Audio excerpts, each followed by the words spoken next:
Hello बच्चों, आप कैसे हो। तो आज हम करेंगे आपकी linear equation in one variable के ओल्ड एनसीईआरटी की एक्सरसाइज 2.1। तो आज हम इसमें देखते हैं क्वेश्चन नंबर 1 क्या कह रहा है। ये कह रहा है सॉल्व द फॉलोइंग इक्वेशंस। हमें इन इक्वेशंस को ये दी रखी हैं, इन इक्वेशंस को हमें सॉल्व करना है। मतलब क्या करना है, हमें एक्स की, वाई की या फिर जेड की या फिर इनकी वैल्यू निकालनी है। तो चलिए हम देख लेते हैं इन इक्वेशन को कैसे सॉल्व करेंगे। तो अब पहले क्वेश्चन का क्या सॉल्यूशन है, देखो इसमें लिखा है x-2 = 7। अब मैंने आपको इससे पहले वीडियो में, इंट्रोडक्शन वीडियो में पढ़ाया था। क्या पढ़ाया था, मैं आपको फिर से रिवाइज करवाता हूँ कि जब भी कोई भी चीज़ यहाँ प्लस में होती है वहाँ आके माइनस में हो जाती है, यहाँ माइनस में है तो वहाँ प्लस में हो जाती है, यहाँ डिवाइड में है तो =2 के बाद जाके मल्टीप्लाई में हो जाएगी, यहाँ मल्टीप्लाई में तो =2 के बाद जाके डिवाइड में हो जाएगी। ये चीज़ मैंने आपको पहले ही बताई थी। तो चलिए देखते हैं। अब मुझे एक्स की वैल्यू चाहिए, मतलब मुझे एक्स को अकेला करना होगा। तो देखिए यहाँ पर 2 जो है वो माइनस का है, दिख रहा है। तो =2 के बाद जाके ये किसका हो जाएगा, प्लस का। तो x = कितना हो जाएगा, 7 + 2, और 7 + 2 कितना होता, 9। तो x = 9। चलिए अब देखते हैं क्वेश्चन 2। अब इसमें y + 3 = 10 लिखा है, और यहाँ पर y जो है उसकी वैल्यू चाहिए मुझे। तो सॉल्व कर लेते हैं। अब यहाँ पर y मुझे चाहिए, तो मुझे y को अकेला करना होगा। तो अकेला कैसे करूँगा, 3 हटा के। तो 3 को कैसे हटाऊँगा, यहाँ पर 3 प्लस का है, और मैंने क्या बोली थी, जब भी कोई भी चीज़ प्लस में होती है वो =2 के बाद जाके माइनस में जाती है। तो यहाँ 3 प्लस का है तो वहाँ जाके किसका हो जाएगा, माइनस का। तो मैं y को क्या लिख सकता हूँ, 10 - 3, और 10 - 3 कितना होता है, 7। तो y = कितना हो जाएगा, 7। ठीक है। चलिए अब देखते हैं क्वेश्चन नंबर 3। इसमें लिखा है z + 2 = 6। तो z + 2 = 6 हो जाएगा। तो 2 का साइन क्या है, पॉजिटिव, वहाँ जाके क्या हो जाएगा, नेगेटिव। तो z = 6 - 2, तो z कितना हो जाएगा, 4। ठीक है। अब मैं आपको क्वेश्चन 4 करवाता हूँ। इसमें 3/7 + x = 17/7 दिया है। तो देखिए क्या करते हैं। अब मुझे x को अकेला करना है, तो मैं क्या करता हूँ, वेरिएबल को एक साइड रखे रहने देता हूँ, और जो कांस्टेंट टर्म है 3/7 उसको वहाँ ले जाता हूँ। तो यहाँ पर जो 3/7 है वो पॉजिटिव है, तो वहाँ जाके किसका हो जाएगा, नेगेटिव का। तो x को क्या लिख सकता हूँ मैं, 17/7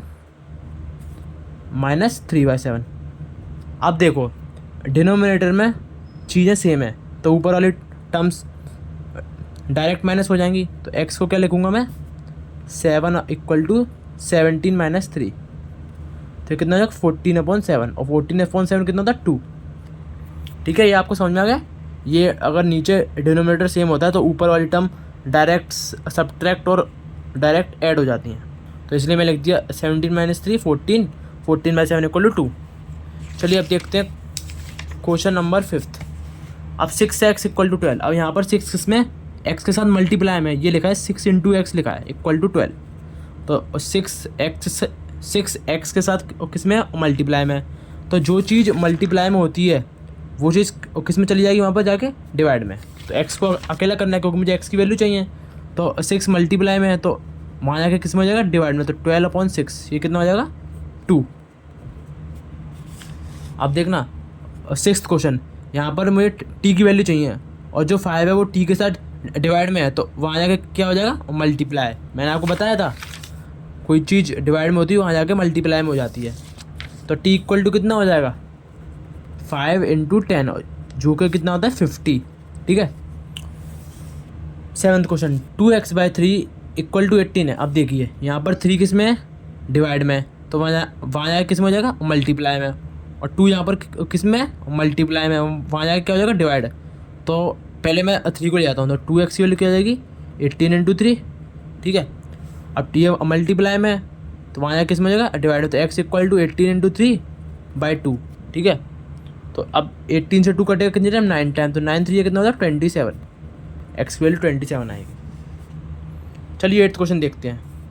1.6 = y/1.5। अब मैं आपको इसको क्रॉस मल्टीप्लाई मेथड से करवाऊँगा। ठीक है। देखिए ये यहाँ पर 1 लिखा होगा,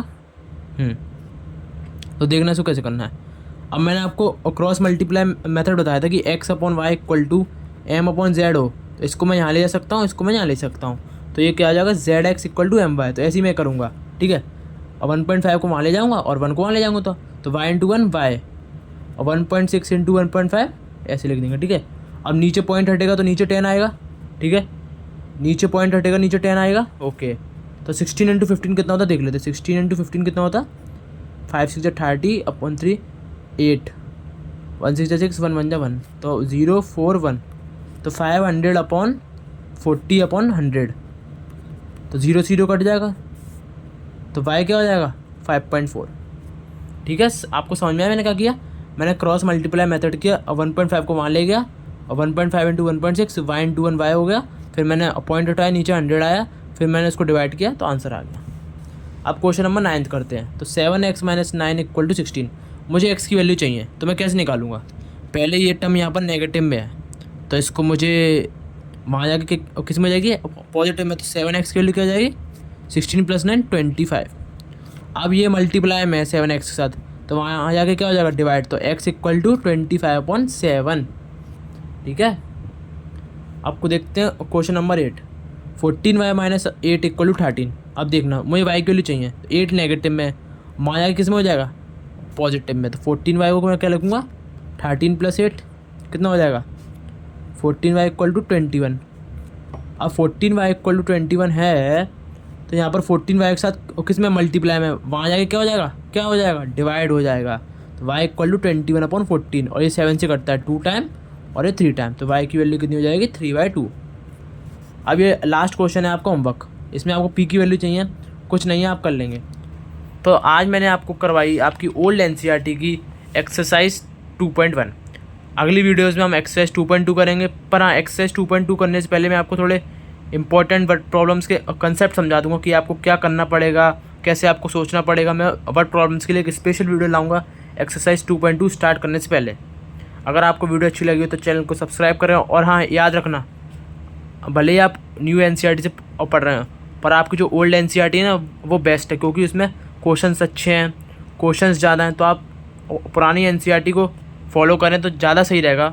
हाँ आपके स्कूल में कोई सी भी NCERT फॉलो हो सकती है, ठीक है, पर आप पुरानी NCERT से ही स्टडी करें, न्यू से भी करें पर पुरानी से करें, क्योंकि पुरानी NCERT आपको कंसेप्चुअली बहुत अच्छी है। तो ठीक है, अगली वीडियो में मिलते हैं, तब तक के लिए थैंक यू।